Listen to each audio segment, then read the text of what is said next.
지난번에 미국 대통령이 한국을 방문하였습니다.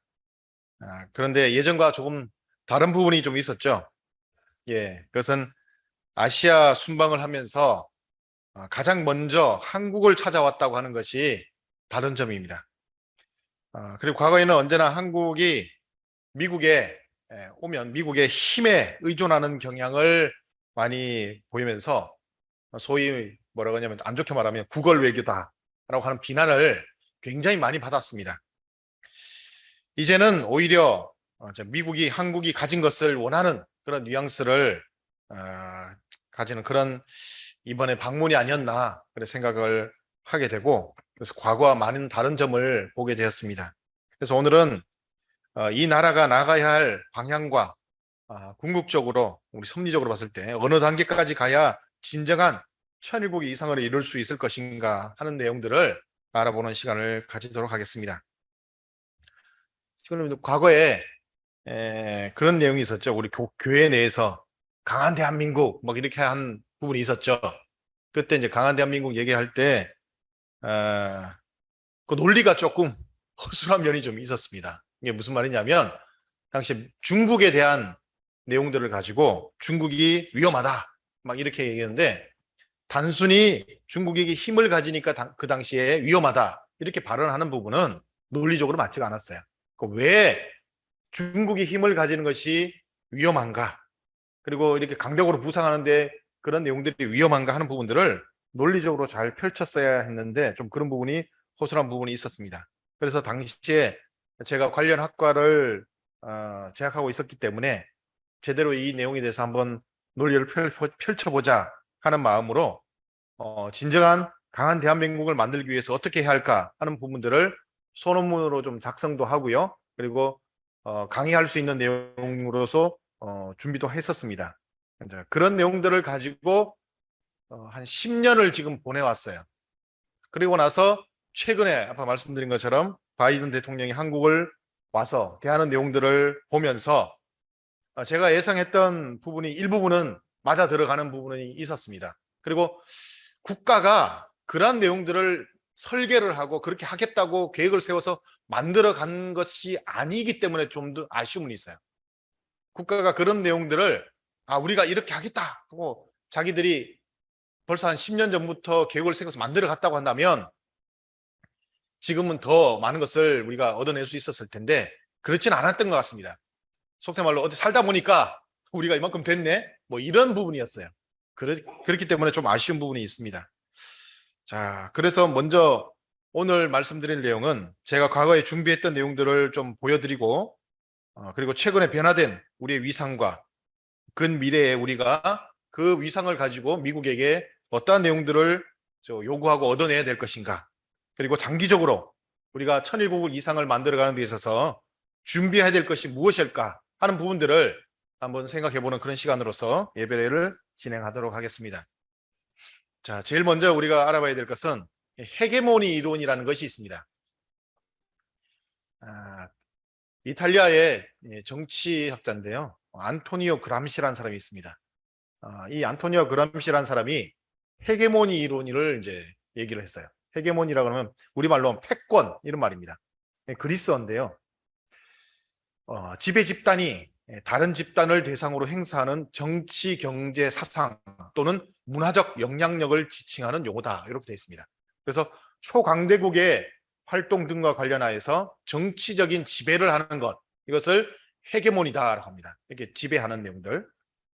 특징이 지배가 원래 그 지배하는 것이 힘으로 강압적으로 하는 것이 아니라 동의를 통해서 얻어지는가 하는 것을 강조할 때 더 큰 힘을 발휘한다라고 하는 것이 헤게모니 이론이에요. 그래서 이 내용들을 주창하게 된 것은 고대 그리스 주변 도시 국가를 한번 살펴보면서 그렇게 만들어냈었습니다. 자, 패권 그 내용에 있어서 몇 가지 이론이 있습니다. 패권 안정론이라는 것이 있는데요, 고전적 관점이라고 하는 것은 옛날 사람들 입장에서 안보 영역에서 국제 질서 또는 국제 협력, 국제 제도가 세계 지도력, 즉 패권국에 의해서 패권국의 존재에 의존하는 것이죠. 예를 들면 지금 미국이 전 세계를 이렇게 주무르고 있지 않습니까? 그럼 미국이 패권국인데 미국의 그 지도력에 의해서 세계가 왔다 갔다 한다는 거예요. 그리고 지금 현재 외국에 나가려면 여러분들 한국 돈 가지고 안 나가죠? 누구 돈 가지고 나갑니까? 미국 돈이죠. 달러. 그러니까 이제 이런 것들이 패권이에요. 미국을 중심으로 이렇게 이루어진 것. 현대적 관점에서는 안보 영역뿐만 아니라 무역과 통화와 같은 비안보적 분야를 포함한 국제질서, 국제협력, 국제제도가 세계의 지도력, 즉 패권국에 의해서 의존하는 것입니다. 그런데 이제 잘 아시겠지만 이 내용에 있어서 미국의 그 패권에 중국이 이제 도전을 하죠. 자기들 돈 위안화를 국제적으로 통용할 수 있도록 하겠다 이렇게 나오고요. 힘에 대한 내용들도 이렇게 뭐 하겠다 하고 이렇게 자꾸 나오니까 미국이 안 되겠다 해가지고 이제 좀 중국과의 갈등을 일으키는 거죠. 자, 그 관점에서 이제 다른 이론이 있습니다. 패권 전이론이라는 것이 있는데요. 세계적인 패권국의 권력이 신흥 패권국으로 움직여가는 현상, 이것을 이제 패권 전이라고 합니다. 지금에 있는 그 현상이죠. 자, 그런데 이게 왜 문제가 되느냐? 이게 이제 문제입니다. 역사적으로 패권 전이가 발생할 때 기존의 패권국과 신흥의 패권국, 그리고 그 기존 패권국에 있는 동맹국, 그리고 신흥 패권국의 동맹국들 그 간에 전쟁이 일어났던 내용들이 많이 있어요. 그러니까 중국이 신흥 패권국으로 일었으면 기존의 패권국이었던 미국과 그 동맹국들 간에 전쟁이 일어날 수 있다는 겁니다. 그래서 위험하다는 거예요. 이게 논리입니다. 그냥 단순히 중국이 일어나기 때문에 위험하다가 아니라 이 패권 가운데 전쟁이 일어나서 문제가 있을 수 있다 하는 겁니다. 어떤 문제가 있는지는 조금 뒤에 말씀드리겠습니다. 자, 그리고서 이제 패권의 이런 관계들을 보면 순환 관계가 있습니다. 제일 먼저 패권 안정이 있죠. 자, 어떤 큰 강대국이 힘을 가지고 전 세계를 지배하는데 다 이렇게 패권적으로 안정되어 있습니다. 과거 몽골이 그랬어요. 몽골이 전 세계를 다 지배했죠. 그리고 이후 영국이 그렇게 지배를 했습니다. 패권이 딱 안정되어 있어요. 그러다가 패권 전이가 일어난다. 그러면 이제 문제가 또 생기기 시작합니다. 그러다가 어느 정도 세력이 이제 균형이 맞춰지면서 어느 정도 되다가 어떻게 되느냐? 이제 새로운 신흥 패권국이 세력을 가져가서 세력 전이가 일어나버리는 이렇게 순환 관계가 계속 일어납니다. 멈춰 있는 것이 아니라는 거죠. 큰 패권국이 있으면 반드시 다른 패권국이 또 나타나서 이렇게 자리를 바꿔치기 하고 하는 과정들이 계속해서 순환 관계가 일어났다 하는 것을 이렇게 보여드리는 겁니다. 그러니까 현 시대의 패권 관계를 요약해 보면 미소 간의 2차 세계전 이후에 미소 간의 세력 균형이 있었죠. 균형이 있다가 1990년에 미국이 소련을 이겨버립니다. 그러다 보니까 미국 중심의 패권 안정으로 이행이 돼버리죠. 그래서 미국 중심의 패권으로 이제 갔는데 이제 신흥 패권국인 중국이 부상합니다. 거기서 이제 미중 간의 패권의 또 다툼이 양상이 일어나고 이제 그 과정에서 미래가 어떻게 될지 아무도 몰라요. 이게 이제 미래의 불확실성이라는 것이 속된 말로 사람 잡는 겁니다. 어디에 어떻게 해야 될지 아무도 모르는 겁니다. 그러니까 우리나라도 여기에서 어떻게 정을 꾀할까 이 부분에 대해서 자, 그래서 중국 부상으로 인해서 아시아 국가의 대응이 어떻게 되느냐 하는 것입니다. 자, 아시아 국가가 어떤 대응을 해야 되느냐? 자, 미국이 아시아의 패권에서 조금씩 이탈해 나갑니다. 여러 전쟁에서 돈을 너무 많이 썼죠. 최근에 아프가니스탄 전쟁의 얘기를 여러분들 말씀을 들어오면 미국이 돈을 2,000조를 썼답니다. 2,000조면 우리나라 4년 예산이에요. 그런 돈을 퍼붓고도 아프가니스탄을 정상국가로 만들지 못했다고 합니다. 돈을 무지막지하게 퍼붓는 겁니다. 그런 과정들을 계속해 미국이 해오는데 세계 평화를 이루어 나갈 수 있는 내용이 있느냐? 안 되는 거죠. 그러면 미국 내부에서 비판 여론들이 엄청나게 거세집니다. 이거 왜 했느냐? 다시는 이 세계 문제에 개입하지 말고 우리끼리 살자. 이런 내용이 되게 되면 미국이 서서히 세계 문제에서 이탈해 갈 가능성도 생겨나는 거죠. 자, 그렇게 되면 이제 중국의 패권의 도전이 이제 나타나기 시작합니다. 아시아에서. 중국이 힘이 빠지네? 그럼 우리 아시아에서 내가 좀 골목대장 노릇을 좀 해볼까 하면서 나옵니다. 그러면서 중국이 이제 주변 국가들과 영토 분쟁들을 막 해나가고 있죠. 여러분들 그 영토 분쟁에 대한 내용들 여러 가지 있을 겁니다. 일본과 관계되는 그 뭐죠? 여기 센카쿠 열도 이 부분들. 그다음에 이 남중국해에서 베트남과의 내용들, 그리고 필리핀과의 내용들, 이런 내용들이 자꾸 이렇게 갈등을 일으키고 어떤 서한 지역을 갖다가 그 비행장으로 만들고 군사기지로 만들어가는 그런 내용들을 만들어가면서 이제 미국의 그 패권이 빠지는 부분에 대해서 도전을 하고 있는 것이죠. 해결 방법은 어떻게 하느냐? 결국에는 최소한의 방어적 군사력을 각국마다 이제 가져야 됩니다.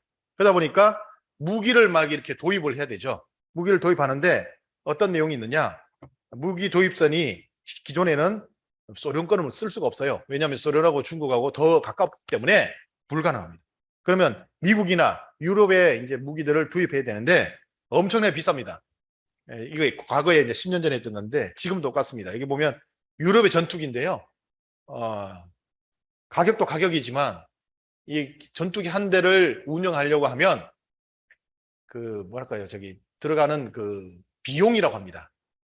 추가 계속해서 들어가는 비용이 엄청나게 비쌉니다. 이 전투기가.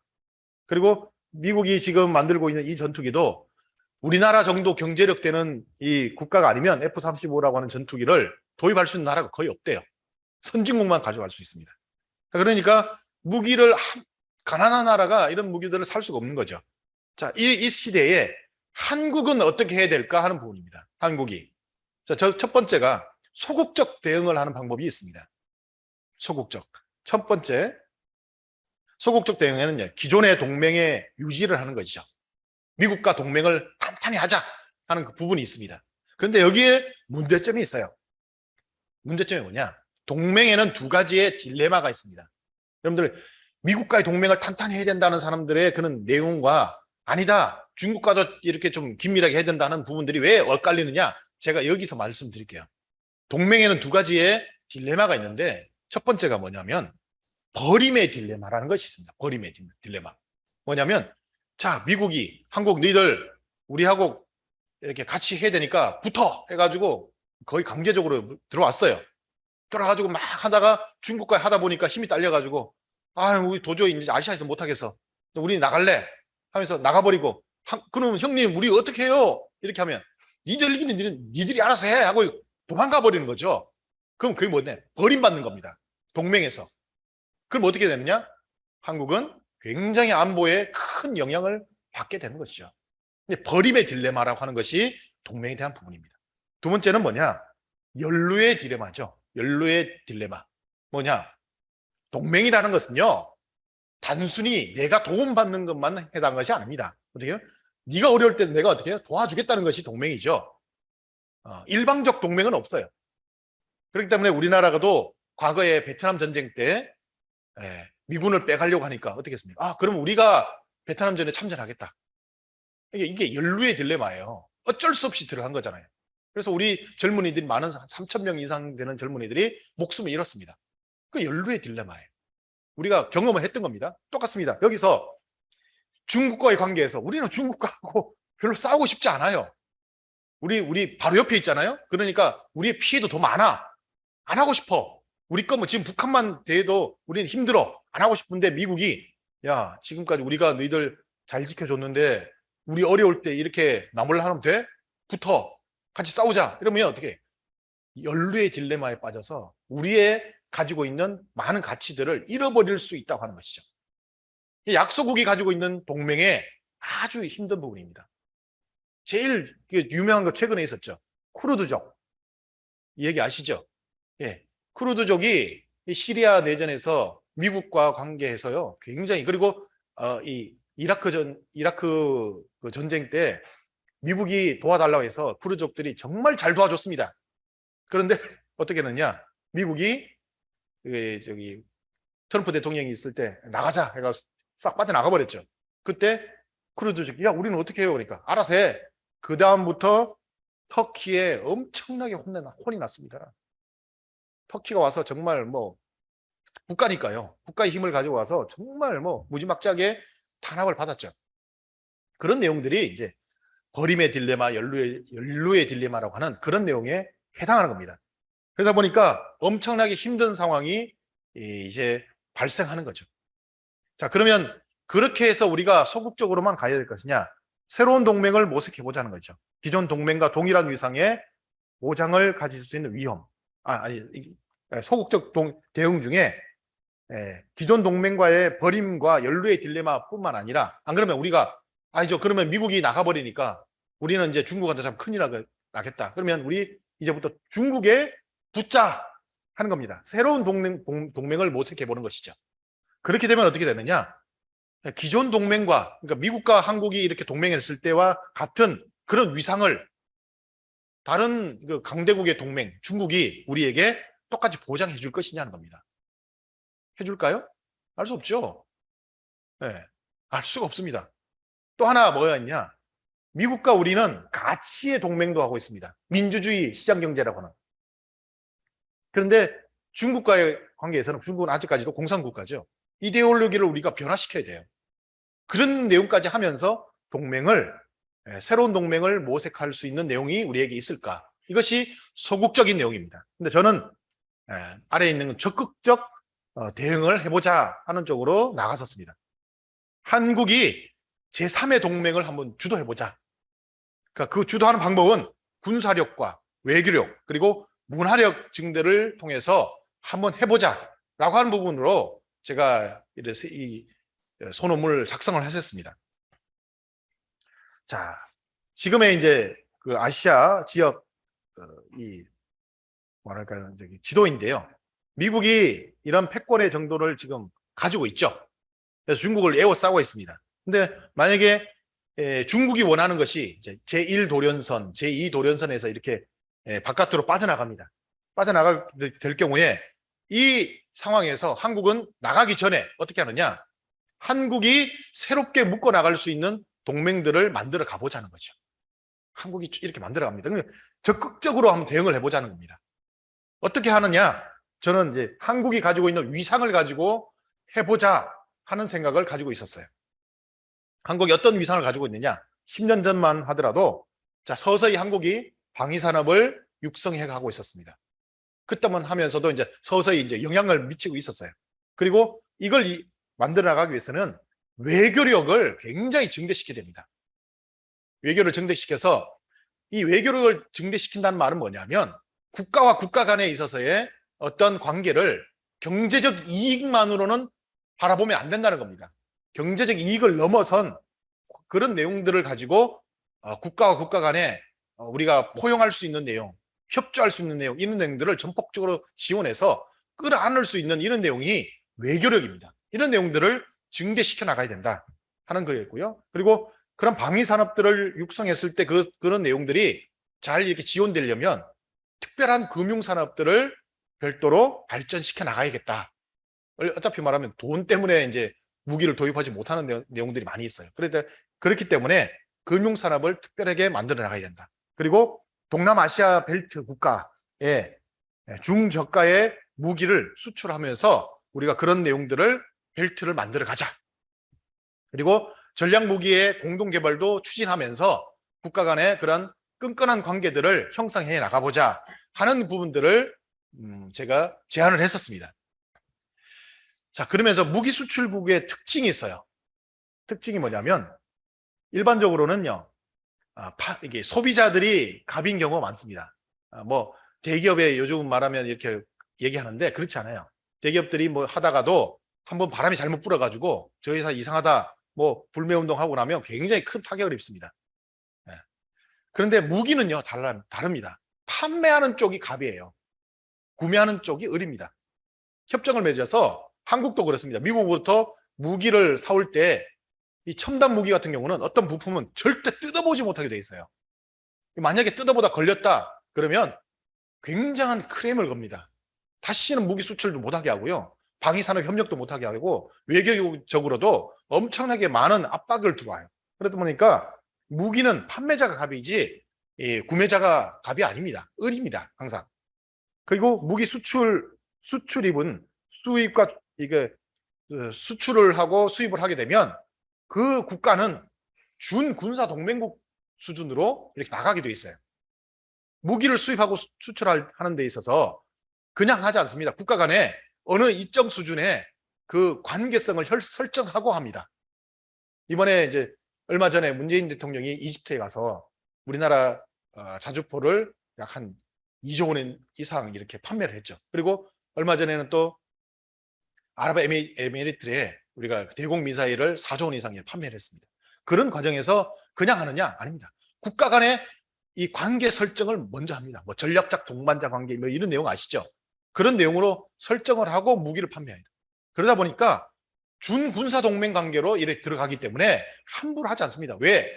만약에 생각해 보십시오. 우리가 어느 나라에서 무기를 도입했는데 한국이 전쟁이 많이 일어나서 상대국 다른 국가하고 전쟁 상황에서 무기를 판매한 나라가 외교적 관계 때문에 야 우리 너희들한테 부품 공급 못하겠어 이래버리면 어떻게 됩니까? 무기가 쓸 수가 없어요. 전쟁이 지는 거예요. 그런 상황을 무기를 수입하는 국가에서 함부로 하겠습니까? 못합니다. 그러니까 언제든지 안전장치를 만들어 놓고 우리가 어려울 때 언제든지 그 무기에 대한 부품이라든지 모든 것들을 제공해 주겠다. 이 양해각서가 없으면 안 됩니다. 그러면 거의 군사 동맹 관계가 형성됩니다. 자, 이런 내용을 지금 하고 있는 나라가 우리나라가 인도네시아 이런 나라하고 지금 KF-21이라는 이름으로 이제 전투기를 이제 제식 명칭을 줬죠. 예전에는 이제 KF-X라고 했습니다. 공동개발 MOU를 체결하면서 관계를 맺어나갔고요.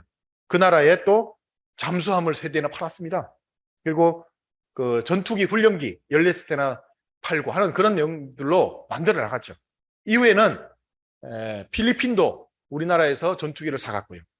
베트남 아니고요. 저기 태국이 사갔습니다. 그리고 이라크가 사가고요. 이런 내용을 하면서 많은 이렇게 무기 구매를 해 나갔고요. 지금은 뭐 자주포 같은 경우는 터키, 그다음에 이집트, 그다음에 인도도 100문 정도 가져갔고요. 그다음에 유럽에 있는 뭐 핀란드라든지 에스토니아, 그다음에 노르웨이 뭐 이런 나라들 전부 다 한국 무기 다 사갔어요. 그러면서 끈끈한 어떤 관계가 형성이 되고 있습니다. 한국이 주도적 역할을 할 수 있는. 그러면서 이제 중동으로 더 확대해 나가는 그런 내용들을 지금 만들어가고 있죠. 자, 그리고 인도와도 이제 과거에 제가 이런 내용들을 해야 된다고 중동으로 확대하고 인도와도 이렇게 무기 수출하는 내용들을 확대해서 만들어 가야 된다고 10년 전에 했는데 벌써 다 이루어졌어요. 보니까 지금 현재로서는 그렇게 하면서 우리가 이 지역 그 국가들 앞에서 기술력을 가지고 그들을 리드해 나갈 수 있는 국가의 위치에 서 있더라는 것입니다. 지금 보니까 과거에 이렇게 해야 된다고 제가 한번 제안을 했었는데 거의 다 지금 10년 만에 다 이루어졌어요. 저도 깜짝 놀라고 있습니다. 자, 이런 내용들을 가지고 국제사회에서 외교력을 발휘해 나가야 된다는 것이죠. 단순히 무기를 판다고 하는 그런 이익적인 내용을 가지고 그 국가들을 대해서는 안 된다는 겁니다. 제가 봤을 때는 이런 내용들이 이제 만들어지니까 미국도 어떻게 하느냐. 미국도 야, 한국이 아시아 국가에 영향력을 많이 끼치고 있네. 그러니까 이 한국을 중심하고 뭔가를 해보자 하는 내용이 있기 때문에 바이든 대통령이 한국이 제일 먼저 찾아왔다라고 저는 그렇게 생각합니다. 자, 그런 과정에서 한국이 그럼 가지고 있는 능력이 어느 정도 되느냐 한번 알아보겠습니다. 한국의 그 무기 개발 능력을 보면요. 육군 같은 경우는 각종 개인화기 다 만듭니다. 그리고 첨단 육군에 있어서의 첨단 무기는요. 전차죠. 전차가 너무 잘 만들어요. 한국이. 세계적으로도 3.5세대 전차라고 하는데 굉장한 능력을 가지고 있습니다. 거의 뭐 세계 1, 2위의 랭킹을 할 수 있는 그런 내용이 있고요. 자주포 같은 경우는 세계 1위입니다. 전 세계 자주포 시장의 48%를 한국이 지금 독점하고 있다고 합니다. 그 정도의 능력이 있고요. 당시에는 이제 해군에 보면 항공모함 및 이지스 체계 이외에 모두 생산한다라고 되어 있는데 10년 지나니까 이지스함이라는 게 있습니다. 전투함 중에 제일 높아요. 그 이상 높은 전투함이 없습니다. 이지스 전투함은 뭐가 있느냐? 상대방에서 미사일이든지 비행기가 이렇게 뜨잖아요. 그러면 동시에 포착할 수 있는 능력이 어느 정도 되느냐? 동시에 1,000대를 다 포착을 할 수 있습니다. 그리고 그 포착된 전투기 중에 우선순위를 정해요. 이게 제일 먼저 다가온다. 이게 제일 위험하다. 그걸 알고 있기 때문에 컴퓨터가 이렇게 계산하죠. 그러면 16개의 목표와 동시에 교전을 할 수 있습니다. 그게 이제 이지스함인데, 당시에는 우리나라가 그 이지스 배는 만드는데요, 안에 들어있는 시스템을 못 만들었어요. 근데 지금은 다 만듭니다. 참, 이런 나라가 어디 있는지 모르겠어요. 다 만들어요. 그리고 항공모함도 못 만든다고 생각했는데, 최근에는 한국이 국회에서 항공모함을 만들어 보자 하면서 국회에서 어느 정도 연구 영역을 줄 정도로 지금 능력이 있답니다. 그런 능력을 가지고 있는 나라가 한국이죠. 공군의 같은 경우 이제 새로운 한국형 전투기를 개발을 했어요. 이제 6월달, 7월달 되면 한국의 그 전투기를 이제 시험 비행해서 이제 공중에 띄운답니다. 엄청난 나라입니다. 이런 날이 올까 했는데 돼요. 되고 있습니다. 그렇게 하고 있는 능력이 있고요. 더군다나 10년 전에는 제가 이제 우리가 당시에 가지고 있던 기술이 2000km의 탄도미사일 능력을 확보하고 있다, 이러고 이렇게 10년 전에 제가 알고 있었는데, 지금의 능력은 어떻게 되느냐? 미국이 한국에게 미사일 사거리를 제한을 풀어버렸어요. 니들 하고 싶은 대로 다 만들어라. 풀어버렸습니다. 그랬더니 그 미국이 풀어주고 1년이 안 됐습니다. 1년이 안 됐는데 뭘 쐈느냐?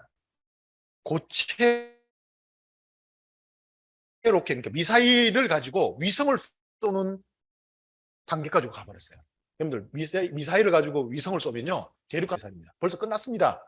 미사일의 최결정하는 대륙간 탄도미사일이 끝났어요. 거기다가 탄두가 한 개가 아니라 여러 탄두를 실을 수 있는 기술까지도 한국이 다 마련했답니다. 핵무기만 없는 거예요. 그 정도의 능력을 다 가지고 있습니다. 그리고 핵기술은 어떻게 되느냐? 한국이 가지고 있는 핵기술은 21시간 안에 히로시마급 원폭 폭탄을 만들 수 있는 그 뭐랄까요, 우라늄 그 물질 있죠. 그것을 추출해낼 수 있는 능력이 한국에게 있다고 합니다. 그 관련된 내용들은 뒤에 보여드릴게요. 자, 이렇게 육군의 능력들을 말씀드리는 내용들을 하는데, 이제 육군은 한국이 수입하는 무기가 거의 없습니다. 진짜 우리나라가 개발해봐야 개발비하면 더 많이 들어간다. 그러니까 굳이 개발하지 말고 그냥 사서 쓰자 하는 그 말고는 다 개발합니다. 육군은 하나도 빠짐없이. 자, 해군도 아까 말씀드린 것처럼 잠수함부터 해서요. 얼마 전에는 여러분들 아시죠? 잠수함에서 탄도미사일을 쐈습니다. 능력이 대단하죠. 그래서 곧 있으면 한국도 핵추진 잠수함을 만들고 싶다 하는 단계까지 나가서 다 합니다. 뭐 못하는 게 없는 나라가 왜 이런 나라가 있는지 모르겠어요. 다 하고 있어요. 자, 공군도 앞에 저기 사진이 제가 과거에 이제 국가가 계획했던 내용들을 올린 사진인데, 우측의 내용이 벌써 다 만들었습니다. 7월 달에 공중에 띄운대요. 시험 비행을 한답니다. 첫 시험 비행을. 그런 정도의 내용들을 만들어가고 있고요. 이 미사일 능력도 과학 로켓 2호라고 하는 것이 있습니다. 이 로켓이 1997년도인가요? 8년도인가 그때 처음 쐈어요. 그때 이제 쐈는데 이게 이제 2단 로켓으로 해서 과학 로켓이라고 쐈는데, 제인스 영감이라는 거 있습니다. 영국에 이제 군사를 연구하는 그런 잡지를 발행하는 그런 회사가 있어요. 거기서 말하기를 이 미사일만 이용해도 당시에 1000km 이상의 그 미사일 능력은 충분히 가능하다, 그렇게 얘기를 했습니다. 궁극적으로는 우리나라가 미국의 이러한 중거리 탄도미사일과 같은 이런 내용들을 전력화해야만이 한국의 안보가 튼튼해지겠다, 이렇게 했는데 벌써 뭐 다 만들어버리고 지금은 능력이 너무나도 막강합니다. 한국이 정말 조용조용히 하고 있어요. 과거에 중국 같은 경우는 등소평이 죽으면서 도광양회라고 해서 너희들의 그 빛을, 그러니까 뭐 동학양의 빛을 숨기라는 뜻인데, 능력이 있다는 것을 절대 드러내지 말고 가만히 숨겨라. 몇 년 동안 약 100년간은 숨기고 있어라. 그 유언을 하고 죽었대요. 그런데 등소평이 죽고 20년도 안 돼가지고 지금 막 능력들을 막 드러내고 있잖아요. 파멸로 가는 길입니다. 근데 한국은 그러지 않았어요. 끝까지 숨기고 없다 하면서 현재로서는 다 가지게 되는 그런 슬기롭게 해나간 거죠. 30년 안에 한국이 이렇게 발전할 수 있을 거라고 누구도 생각 못했습니다. 세계 최일류 국가가 될 수 있는 그 단계를 다 만들어갔죠. 그리고 최근에 잠수함에서 SLBM을 발사하는 그런 능력까지 세계에서 7번째라고 합니다. 엄청난 능력입니다. 이 안보리 상임 이사국 5개 국가 있죠. 미국, 러시아, 프랑스, 그다음에 영국, 그다음에 중국, 이 나라 5개 국가가 갖고 있고요. 그다음에 인도가 가지고 있습니다. 그리고 한국이 7번째예요. 이런 기술을 한국이 벌써 다 준비하고 미국이 오케이 하니까 우리 다 해버리는 거예요. 뭐 미리미리 준비한 그런 우리 민족의 근성이 있기 때문에 가능했던 것 같고요. 핵기술 같은 경우도 어느 정도냐, 아까 제가 앞쪽에서 말씀드린 것처럼 21시간 안에 이 히로시마급 원폭에 준하는 핵물질을 추출할 수 있다고 했는데 이 기술입니다. 이 기술이 한국이 2001년도에 원자력 연구소에 있던 과학자들이 이 기술을 가지고 뭘 했느냐, 원래는 이 기술을 가지고요, 이게 핵증기 레이저 동위원소 분리법이라고 하는 것이 있습니다. 핵증기 동위원소 분리법. 이 앞에 이제 사진을 보시면 설명을 조금 드릴게요. 여기 있는 게 레이저죠. 레이저인데 이게 뭐냐면 핵물질에는요 동위원소라는 게 있습니다. 동위원소에서 우라늄 238은요 폭발을 안 해요. 근데 우라늄 235가 폭발을 합니다. 무기를 만드는 건데 양이 엄청나게 적게 있어요. 0.7%. 근데 이걸 이제 농축을 시켜야 폭탄이 되거든요. 근데 농축을 시키는데 기존에는요 엄청난 설비를 사용했습니다. 예를 들면 뭐 한 대구나 수원 뭐 이런 도시가 쓸 수 있는 그런, 하루에 쓸 수 있는 그런 양의 전력이 있어야만이 그 공장을 돌릴 수 있었대요. 그 농축하는 공장을. 그러니까 농축 시설 자체가 어마어마하게 크기 때문에 눈에 그냥 띄는 거예요. 위성에서 잡으면 아 저기 뭐 하고 있구나 다 알 수 있답니다. 그리고 뭐 분광기로 찍으면 저기 뭐가 있다, 핵물질이 있다, 다 안 돼요. 그러니까 이걸 숨길 수가 없는데 이 장치를 가지고 하게 되면 이 우라늄을 전체를 기체 상태로 만드는 거죠. 2700도 정도로 기체 상태로 딱 만들어 버립니다. 그러면 우라늄 전체가 이제 기체 상태가 된 상태에 여기에다가 특별한 레이저를 딱 쏴버린대요. 쏴버리면 우라늄 235만 이온이 돼버려요. 그러면 그 이온되는 우라늄 235를 강력한 자석을 가지고 전자석을 만드는 거죠. 전자를 만들어서 강력한 자석으로 꽉 잡아당기면 그 이온이 자석에 딱 달라붙어 버린답니다. 그래서 추출을 하면 21시간이면 폭탄 하나 만들 수 있을 정도의 그런 내용들을 추출을 할 수 있는 것이죠.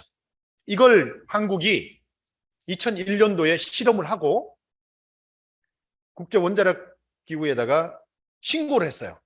몇 번, 0.2g을 한번 해봤어요. 과학자들이 이제 한번 해보고 싶다고 생각해요. 원래 다른 물질들을 이제 추출해서 이렇게 써보고 하는 경제적인 그런 내용들을 만들어 가려고 하다가 과학자들이 호기심이 생겨서 저것도 한번 해보자 해본 거예요. 근데 0.2g을 농축을 했는데 몇 퍼센트로 농축했느냐? 99% 농축도를 가지고 농축을 한 겁니다. 0.2g이지만 이걸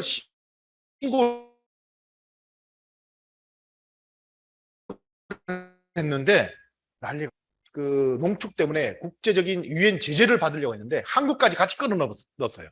미국이 니들 왜 몰래 이런 걸 했어 하면서 넣었습니다.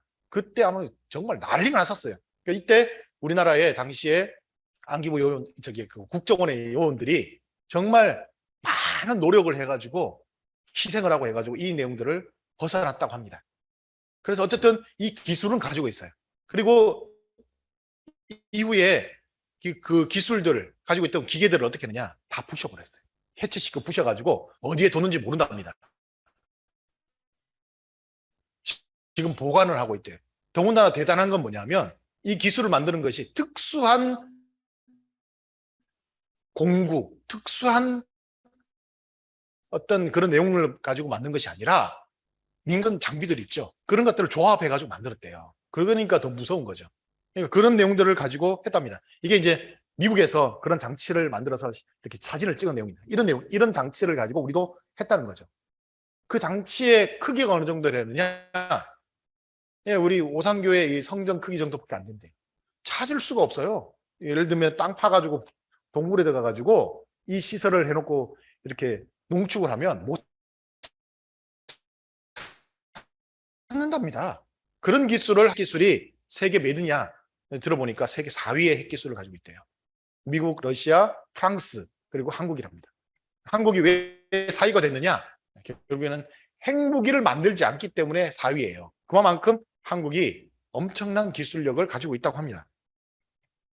자, 그래서 이런 내용들을 가지고 한국이 주변 국가들과의 관계에서 어떻게 해나가느냐? 이제 준 군사 동맹 관계를 이제 정식 군사 동맹 그런 내용들을 한국이 만들어 갈 수 있다 하는 것이죠. 그리고 주도권은 한국이 가집니다. 왜? 한국이 무기를 수출한 국가이기 때문에 우리 말을 들어야 되죠. 말 안 들으면 어떻게 해요? 부품 안 주는 겁니다. 최근에 이제 인도네시아가 한국의 입김이 너무 세지니까 자기들도 이제 이렇게 됐을 때 패권이 약해진 미국이 한국에 그 가지고 있는 아시아의 그 외교적 관계라든지 어떤 무기를 주고받는 그 군사적 관계 이런 내용들을 가지고 한국을 좀 우리가 활용하면 좋겠다 하는 그런 미국의 제스처가 오게 되면 그때 비로소 한국은 기존에 우리가 동맹으로서 항상 도움을 받던 그런 국가가 아니라 대등한 관계 하는 것이 내가 10년 전에 생각했던 내용이죠. 여기서 이제 한국이 조심해야 될 내용이 있습니다. 어떤 국가든지 기존에 힘이 없다가 힘을 가지고 생기잖아요. 엄청난 힘을 가지게 되면 힘을 써보고 싶어하는 유혹을 가지고 있어요. 그 대표적인 나라가 누구냐? 독일이었습니다. 독일이 그 유럽에서 그렇게 강대국이 아니었어요. 그런데 독일이 통일을 했습니다. 비스마르크라는 그 수상을 중심하고 통일을 했어요. 그리고 통일할 때 그냥 한 것이 아니라 3번의 전쟁을 통해서 통일했습니다. 그러니까 전쟁에 다 이겼거든요. 프랑스까지 격파시켰어요. 그러니까 우리가 힘이 있구나 생각하니까 그 힘을 주체를 하지 못하다가 1차 세계대전, 2차 세계대전을 일으켰던 그런 경험이 있잖아요. 그러니까 우리는 그러지 말고 이 힘을 정말 평화를 위해서 잘 사용할 수 있는 내용들을 가져야겠다 하는 부분을 다시 한번 생각합니다. 자, 그러면서 과제를 제가 그때 당시에 제시를 했는데 외교적 외교력 증대를 위한 철학에 엄청난 투자를 해야 됩니다. 철학에.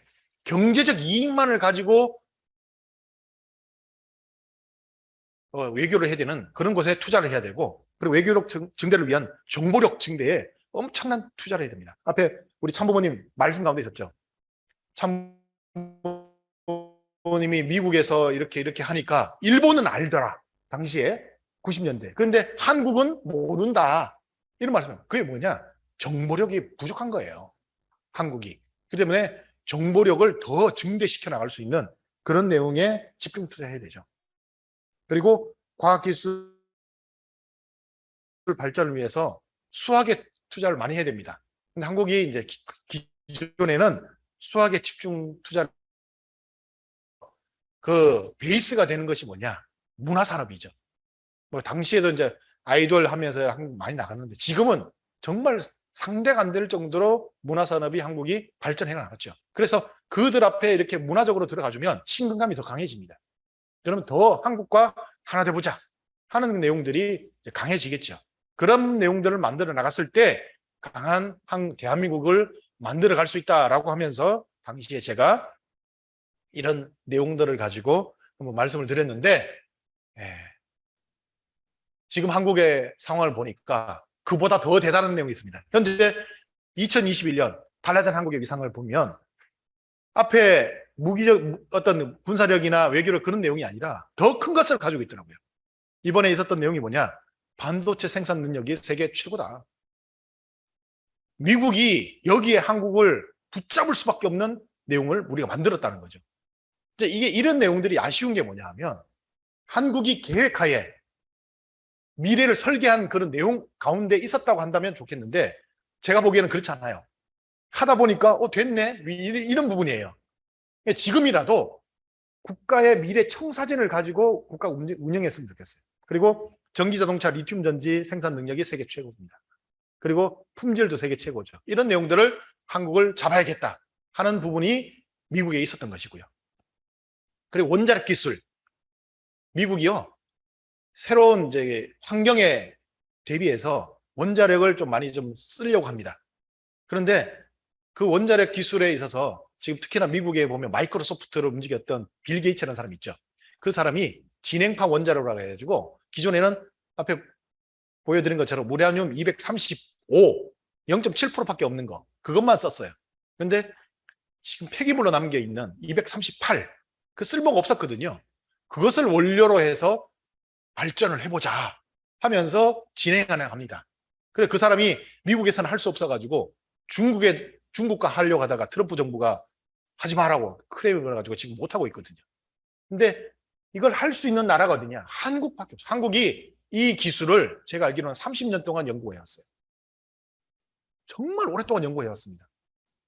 그래서 모든 폐기물을 재사용하고 재사용해서 이 내용 나중에 마지막 나오는 폐기물은요. 지금은 이 핵 폐기물을 몇 년 동안 보관해야 되느냐? 1만 년 보관해야 된답니다. 1만 년.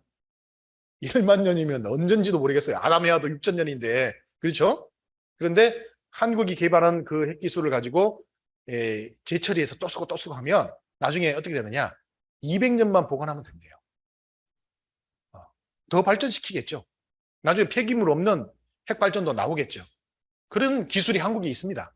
그러다 보니까 한국의 그런 원자력 기술, 그리고 그것을 운영하는 기술, 건설하는 기술, 이것이 세계 최고입니다. 그 내용을 같이 하자 하면서 이렇게 한국을 잡았어요. 자, 그렇게 한다면 이후에 한국이 주기만 할 것이냐 하는 겁니다. 동맹이 내놔라 하니까 주기만 할 것이냐, 우리가 얻어내야 할 것이 있습니다. 자, 일본의 지금 이 지도인데요. 일본에 보면 여기 위에 여기 보면 로카쇼무라라고 하는 MOX 공장이라고 되어 있죠. 영어로. 뭐냐면 핵 재처리 공장입니다. 이 공장 규모가 어떻게 되느냐? 세계 최대 규모의 핵 재처리 공장이에요. 일본 식구님들은 죄송합니다만 일본이 2차 세계대전 패전국이죠. 원래는 뭐 하면 안 돼요.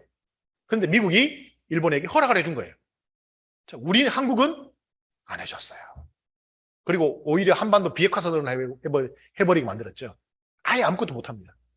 그런데 그러다 보니까 우리가 얼마나 지금 힘드냐면 이번에도 바이든 대통령이 한국에 와서 한국이 무슨 그 경제 공동체에 가입하는 그 내용을 가지고 중국에서 뭐라고 했는 줄 아십니까? 중국 외교부에서 우리 외교부 장관을 불러가지고 야, 니들 적당히 해.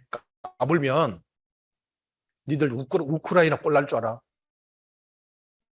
이렇게 얘기했대요, 한국에. 이게 국가 간에 할 얘기가 아니잖아요. 왜 그렇게 되느냐? 중국은 왜 뭘 믿고 저러느냐? 핵을 믿고 저렇게 하는 겁니다, 한국에. 핵무기를 믿고 한국에 협박을 막 하는 거예요. 그럼 우리도 어느 거기에 준하는 내용이 가지고 있어야 된다는 것이죠.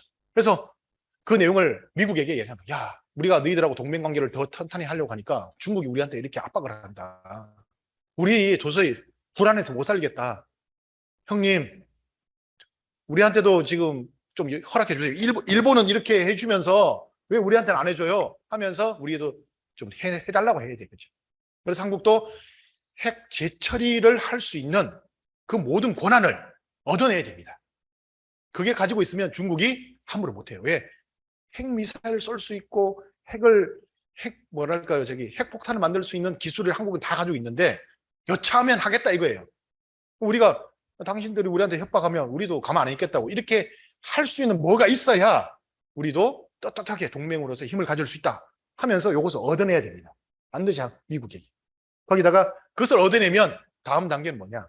핵 재처리를 할 수 있으니까 그 단계를 넘어서 핵 추진 잠수함을 만들어서 언제든지 우리를 위협하는 존재 앞에 우리도 힘을 가지고 있다는 것을 보여줄 수 있는 그 능력이 있어야만이 상대 국가가, 우리를 위협하는 국가가 우리를 함부로 하지 못한다는 거죠. 이 내용을 미국에게 당당하게 요구한 대로서는 그 미국 대통령이 와서 이 내용을 주고 가진 않았지만 우리가 미국 대통령이 한국에 왔을 때 많이 선물을 줬잖아요. 그러면 이제 한국 대통령이 미국에 가면 이걸 내놓으라고 해야 되는 거죠. 받아와야 됩니다. 반드시. 이걸 못 받아오면 대통령 할 자격이 없어요. 반드시 받아와야 돼요. 네. 자, 이렇게 해서 지금 이 근미래에 우리가 해야 할 그런 내용들을 알아봤고요. 장기적으로 천일국 건설의 종착지 어떻게 해야 되느냐 하는 겁니다. 남북 통일을 이뤄내야겠죠. 저는 남북 통일로 만족하고 살 수가 없습니다. 시골 여러분, 남북 통일로 만족할 수 없어요. 저는 제 생각입니다. 어떻게 하느냐? 만주까지 수복해야 되죠. 만주를 수복하고 싶다. 원래 우리 땅이었으니까. 왜 그렇게 해야 되는지 말씀드립니다. 왜 그렇게 되느냐? 여러분들, 지금은 남북한이 이렇게 갈라져서 대치하고 있으니까 건드리는 나라가 솔직히 잘 없어요. 잘못 건드리면 이게 화약고가 돼서 터지니까. 근데 참부모님 중심하고 남북이 통일됐다고 해보십시오. 천일국이 됐습니다. 사탄 국가가 가만히 내버려 둘까요? 안 내버려 둡니다. 내가 사탄이라도 안 내버려 없애버리고 싶을 거예요. 조금만 없애면 끝나는데 왜 안 없애겠어요? 그 내용에 우리가 안주해서는 안 됩니다. 더 크게 치고 나가서 우리가 만주를 우리의 땅으로 만들어야 됩니다. 저는 그렇게 생각합니다. 그렇게 해서 만주를 수복하자. 그리고 과거에 이런 사진이 한번 나왔었어요. 뭐 이게 아니다, 막 가짜다 이렇게 얘기했는데 뭐 그 관계없이 저는 만주 수복 이후에 뭘 하고 싶으냐? 이런 나라를 한번 만들어 보고 싶어요. 이런 나라까지. 그러면 궁극적으로 어떻게 하느냐? 참 부모님을 자금성에 모시고 대관식을 해 나가야만이 진정한 천일국 건설의 마지막이 이루어질 것이라고 저는 생각합니다. 저는 그렇게 생각합니다. 자, 근데 중요한 것이 있습니다. 이걸 만들어 나가려면 쉽겠느냐? 쉽지 않습니다. 어려워요. 세상에 그냥 공짜로 되는 게 어디 있겠습니까? 과거에 그래서 이스라엘 민족에 대한 부분을 한번 제가 살펴봤어요. 이스라엘 민족이 모세와 더불어서 제2차 가나안 복귀 노정을 위해서 애굽을 탈출해 나왔습니다. 그리고 홍해를 건넜죠. 홍해를 건너면 다시는 못 돌아갑니다. 왜? 뭐 이스라엘 민족들은 길을 몰라요. 못 돌아갈 수가 없어요. 자, 그 상황에서 갑자기 사탄이 이 이스라엘 민족에게 뭐랄까요, 패배의식을 주려고 아멜렉 족속을 갖다가 확 침공해 들어옵니다. 족속들이 보니까 쟤네들 저렇게 많이 오네, 떼거리 오네, 가서 털어먹어야겠다 해서 아멜렉 족속들이 와가지고 이 산적 강도짓을 해요. 근데 싸워본 적이 없는 이스라엘 민족이잖아요. 맨날 이게 뭐랄까 종으로만 살다 보니까 싸움을 할 줄 몰라요. 이게 군대가 싸움하는 건요, 이 개인이 주먹질하는 싸움하고 달라요. 이 대응을 잘 만들고 이 대응을 무너뜨리지 않고 끝까지 목숨을 걸고 싸워야 거기서 이기는 것이, 한 명이라도 도망가겠다고 빠져버리면 대응이 무너지잖아요. 바로 이 전투에서 집니다. 이스라엘 민족들이 해본 적이 없으니까 겁이 나잖아요. 그렇게 된 겁니다. 그러니까 어떻게 되느냐, 나중에는 이 모세가 손을 이렇게 들고 있으면 이스라엘 민족이 이기고, 내리면 아멜렉 족속이 이기고 합니다. 그러니까 옆에서 두 사람이 손을 같이 붙잡고 있죠. 거기다가 안 되니까 어떻게 해요? 나중에는 손 붙잡고 있는 사람도 힘드니까 여기다가 단을 쌓아가지고 손을 못 내리게 합니다. 이겼어요. 근데 여기서 중요한 게 있습니다. 아멜렉 족속과 싸움을 하고 나니까 아침에 아들이 아버지를 얼굴을 봤어요. 그 다음에 부인이 남편 얼굴을 봤어요. 아버지가 아들 얼굴을 봤습니다. 그런데 저녁이 되니까 어떻게 됐냐? 아버지가 시체가 돼서 들어왔고, 남편이 시체가 돼서 들어왔고, 아들이 시체가 돼서 들어왔다는 거예요. 그 모습을 보니까 어떻게 해요? 천일국이고 뭐 하나님 나라 가나안 정착이고, 그리고 그 이후에 가나안 정탐 40일을 보냈는데 갔다 오니까 어떻게 해요? 하기 싫다는 마음이 강해지니까 하지 말자, 이렇게 돼버린 거예요. 두 사람이 아무리 좋은 내용을 가지고 와도 열 사람이 하지 말자 해버리니까 하지 맙시다 이렇게 돼버린 거예요. 그래 하나님이 그 모습을 보고 진노하셨습니다. 내 백성이 저렇게 쓸모없는 백성이었느냐 하면서 진노하셨어요. 저는 생각합니다. 그런 앞에 보여드렸던 그런 내용들을 만들어 가려면 우리가 국가를 만들고 그 국가의 주인이 되겠다고 하는 그 마음을 가지고 국가 앞에 희생하는 마음을 가질 수 있어야 된다고 생각합니다. 한국의 기득권과 미국의 기득권들의 차이가 있답니다. 한국의 기득권은 대부분 군 미필자가 많아요. 나쁜 사람들이죠. 근데 미국의 기득권들은 자기 가정에 친척 가운데 삼촌 이내에 전쟁에 나가서 전사한 사람이 한 명 이상 있답니다. 그게 미국의 기득권이래요. 다르죠, 정신이. 한국이 그래야 된다. 특히나 우리 축복 가정이 그런 마음을 가져야 천일국의 이상을 제대로 건설할 수 있다고 생각합니다. 식구님들 마음에서도 그런 마음을 가지고 참부모님을 앞에 보여드리는 것처럼 자금성에 이렇게 모시고 황제 즉위식을 할 수 있는 그런 날을 만들기 위해 어떻게 해나가야 될까? 다시 한번 생각할 수 있는 그런 우리 모습이 되면 먼 미래에 반드시 그런 내용들을 만들어 갈 수 있다 확신하면서 말씀을 마치겠습니다. 기도하겠습니다.